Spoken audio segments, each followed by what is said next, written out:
High, সবাই কেমন আছো? আশা করি সবাই ভালো আছো। জোজোস কিচেন অ্যান্ড ব্লগে সবাইকে স্বাগত। চলে আসলাম আমি নতুন একটা ভিডিও নিয়ে। আজ আমি বানাবো শীতকালের প্রিয় মটরশুঁটি, আর যদি থাকে তার মধ্যে কিছু পনির, তো কোনো কথা নাই, রুটি লুচি পরোটার সঙ্গে একদম জমে যাবে। তো আজ আমি বানাবো মটর পনির। তো এখানে আমি কি কি নিয়েছি দেখো। আমি নিয়েছি এখানে আলু সিদ্ধ করে নিয়েছি একটু, এখানে মটরশুঁটিটা অল্প সিদ্ধ করে নিয়েছি পনির কেটে নিয়েছি, ওখানে কুচানো পেঁয়াজ, ওখানে আদা বাটা, রসুন বাটা, লঙ্কা বাটা, আর এখানে নিয়েছি আমি কাজু বাটা। এখানে কিছু গুঁড়ো মশলা নিয়েছি, যেমন কাশ্মীরি লঙ্কার গুঁড়ো, জিরে গুঁড়ো, হলুদ গুঁড়ো, আর নিয়েছি একটু গরম গুঁড়ো। তো আমি এই মশলাগুলোকে হালকা একটু গরম জল দিয়ে ভিজিয়ে তারপর মশলাটা আমি কষাবো।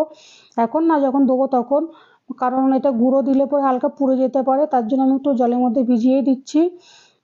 তো এই যে ভিজিয়ে নিচ্ছি ভালো করে। এই যে কড়াই গরম হয়ে গেছে, এখন দিয়ে দিলাম তেল, কারণ পনিরটা আমি হালকা একটু ভাজবো। অনেক সময় কি হয়, অনেকে কাঁচা পনির দেয়, কিন্তু আমি কোনো জিনিসে কাঁচা পনিরটা দিই না, কারণ আমার একদম ভালো লাগে না। হালকা একটু ভেজে দিলে বেশ পনিরটা একটু সেন্ট ওঠে ভালো। এই যে পনিরগুলো একটু নুন হলুদ মাখিয়ে নিয়ে একটু ভেজে নেবো, হালকা বেশিও ভাজবো না, অল্প একটু ভাজবো। তো এই যে নাড়াচাড়া করে ভেজে নেবো, বেশি ভাজলে কিন্তু একদম চিমড়ে চিমড়ে হয়ে যাবে। আমরা যেখানে আছি এখানে মাছটা অনেকটা দূরে পাওয়া যায়, তো এখানে টাউনশিপে খালি একদিন প্রতি রবিবারে মাছ আছে।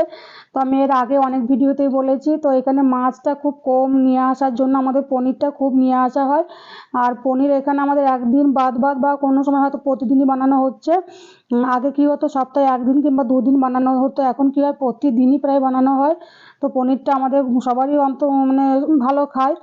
এই যে আমার পনিরগুলো হালকা করে ভেজে নেওয়া হয়ে গেছে। আর আমি যখন পনির তুলি, পনিরের কোনো তেলগুলো সমেত অনেকটাই তুলি, কারণ ওই তেলটা থাকলে কিন্তু তরকারির মধ্যে পরের দিন যখন দিই তখন ভালো লাগে খেতে, তরকারি সেন্টটা ওঠে।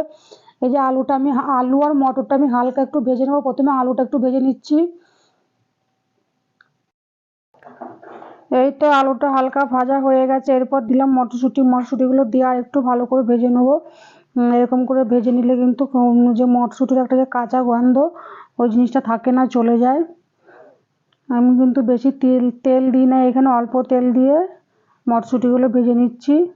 আর আমি এখানে যখন সিদ্ধ করি তখন ওই আলু আর মটরের মধ্যে নুন দিয়েছিলাম। আমি কিন্তু এখন আর এক্সট্রা করে কোনো নুন দিইনি, নুনটা পরে দেবো। এই যে সব মটরশুঁটিগুলো ভাজা হয়ে গেছে, তুলেও নিয়েছি। এরপর কড়াইতে তেল দিলাম। কড়াইতে তেল দেওয়ার পর তেলটা গরম হয়ে গেছে, তারপর দিলাম আমি একটু জিরে ফোড়ন আর দুটো তেজপাতা।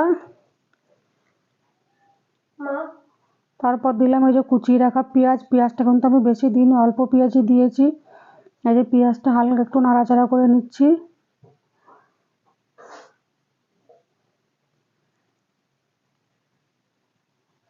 পেঁয়াজটা হালকা ভাজা হয়ে গেছে, এখন আমি দেবো ওই যে বাটা মশলাগুলো। দিলাম রসুন বাটা, দিলাম আদা বাটা, আর একটা জিনিস ভুলে গেছিলাম, ওই টমেটো, আর দিলাম এই যে লঙ্কা বাটা, আর দেবো টমেটো কুচি, ছোট একটা টমেটো কুচি দিয়েছি। এরপর আমি হালকা নুন দেবো। নুন দিলে এই যে নুন দিলাম হালকা, নুন দিলে জল যে বেরোবে, এই জলে কিন্তু পেঁয়াজ রসুনটা ভাজা হয়ে যাবে। এই তো ভালো করে নাড়াচাড়া করে নিচ্ছি। এরপর আমি দেবো ওই গুঁড়ো মশলাগুলো। এই তো গুঁড়ো মশলাগুলো দিলাম, এরপর আর একটু ভালো করে কষিয়ে নেবো।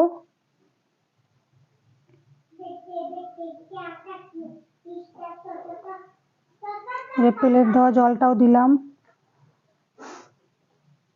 জলটা না দিলে কিন্তু গুঁড়ো মশলাগুলো পুড়ে যেত। এই যে মশলাটা কষানো আমার হয়ে গেছে প্রায়। এরপর দেবো মটরশুঁটি আর আলু দিয়ে ভালো করে আর একটু কষিয়ে নেবো।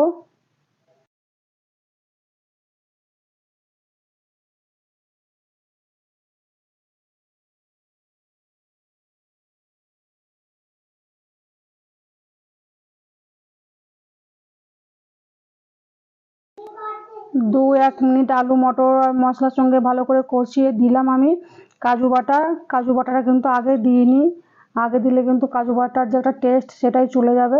ওর জন্য যে এখন দিলাম, আর একটু নাড়াচাড়া করে আমি জল ঢেলে দেবো এর মধ্যে।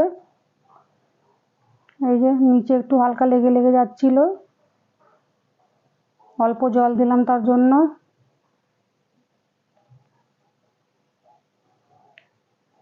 মটরশুঁটির তরকারি সবাই বাড়িতে বানায়, তবে এক একজন এক এক রকমভাবে বানায়। তবে আমি যেভাবে বানাই এটাও খেতে ভালো হয়, খারাপ হয় না।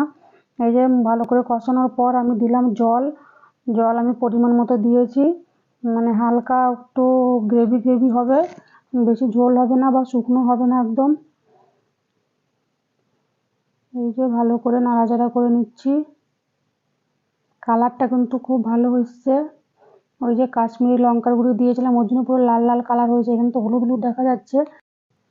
তরকারিটা 2-3 মিনিট ফোটানোর পর আমি দিলাম পনিরগুলো দিয়ে আর একটু টাইম আমি নাড়াচাড়া করব, তারপর আমি নামিয়ে নেব। দেখো কত সুন্দর কালার এসছে, খেতে কিন্তু খুব ভালো হয়েছিল। আমার মেয়েকে তো পনির যেমন তেমন করে বানিয়ে দিলেই হচ্ছে, ও তাই খেয়ে নেবে। এই যে হয়েই গেছে, নামিয়ে নেব ধনেপাতা দিয়ে। এই যে দিলাম একটু ঘিটা দিলে কিন্তু আরও বেশি টেস্ট লাগে। আর দিলাম ধনিয়া পাতা কুচি, একদম টাটকা ধনেপাতা দিলাম। তারপরে একটু নাড়াচাড়া করে আমি নামিয়ে নেব।